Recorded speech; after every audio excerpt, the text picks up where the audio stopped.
Hello everyone, welcome back to my channel. Today I'm going to show you how to use the MKT software to automatically post advertisements to Facebook groups. This is the interface of the software. It can manage a large number of Facebook accounts, which means you can post a lot of content across many groups at the same time. Next, we need to prepare the content we want to post. Create a content category to manage your posts.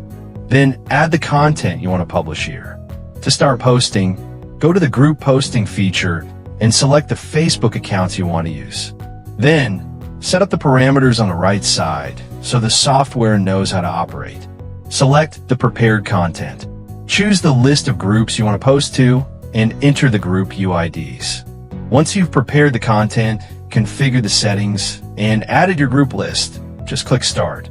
The software will automatically open Chrome windows and post your content to the groups for you.